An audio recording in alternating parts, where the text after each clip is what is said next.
76ರಿಂದ 79 3 ವರ್ಷ 8th 9th 10th 3 ವರ್ಷ ಇಲ್ಲಿ ವಿದ್ಯಾಭ್ಯಾಸ ಮಾಡೋಗಿದೆ. ಈ ವಿದ್ಯಾಭ್ಯಾಸನೇ ನನ್ನ ಪರಿವರ್ತನೆ ಮಾಡಿರೋದು. ಬಹುಶಃ ನಾನು ಈ ಮಟ್ಟಕ್ಕೆ ಏನಾದ್ರು ಇದ್ದರೆ ಆ 3 ವರ್ಷದ ಒಂದು ದಿನಗಳೇ ನನಗೆ ಇಲ್ಲಿ ಗಂಟ ನಾನು ತಂದಿರೋದು ಅಂತ ಹೇಳಿ ನನಗೆ ಘಂಟಾಘೋಷವಾಗಿ ಅನೇಕ ಬಾರಿ ಹೇಳಿದ್ದೀನಿ.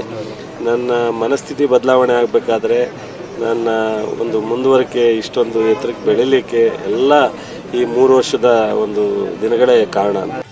ಮೇಲ್ಗಡೆ ಮಾರ್ಕಂಡ್ ನಿಲಯ ಅಂತೇಳಿ ಮೇಲ್ಗಡೆ ಮಲಗ್ತಿದ್ರು, ನಮಗೆ ಕೆಳಗಡೆ ಕೊಟ್ಟಿದ್ರು.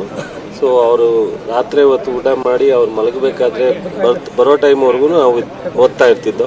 ಅವ್ರು ಬಂದು ರೂಮೊಳಗೆ ಬರ್ತಿದ್ರು, ಅವಾಗ ನಮಸ್ಕಾರ ಮಾಡಿ ನಾವು ಮಲಗ್ತಿದ್ದೋ. ಅವ್ರು ಬೆಳಗ್ಗೆ 5 ಗಂಟೆಗೆ ಎದ್ದು ಹೋಗ್ಬೇಕಾದ್ರೆ ಪೂಜೆಗೆ ಬಾಗಿಲು ತಟ್ಟು ಹೋಗ್ತಾ ಇದ್ರು.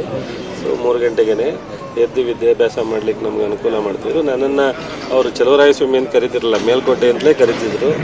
ಮೇಲ್ಕೋಟೆ ಅಂತಲೇ ಕರೆಯೋರು. ನಾನು ಭಾಳ ಮೆಚ್ಚಿನ ಶಿಷ್ಯನೇ. ಬಟ್ ತುಂಬ ಒಡನಾಟ ಇದ್ದಂಥ, ಅವ್ರ ಹತ್ತಿರದಿಂದ ಅವ್ರ ಆಶೀರ್ವಾದ ಪಡೆದಂಥವ್ರು. ಈ ಮಠದಿಂದನೇ ನಮ್ಮ ಜೀವನ ಬದಲಾವಣೆ ಆಗಿರ್ತಕ್ಕಂಥದ್ದು, ಇಲ್ಲಿಯ ವಿದ್ಯಾಭ್ಯಾಸದಿಂದನೇ ಅಂದಾಗ ಬಹುಶಃ ಅವ್ರು ಈ ಸ್ಥಿತಿಯಲ್ಲಿ ನೋಡಿದಾಗ ನಮ್ಮನ್ನು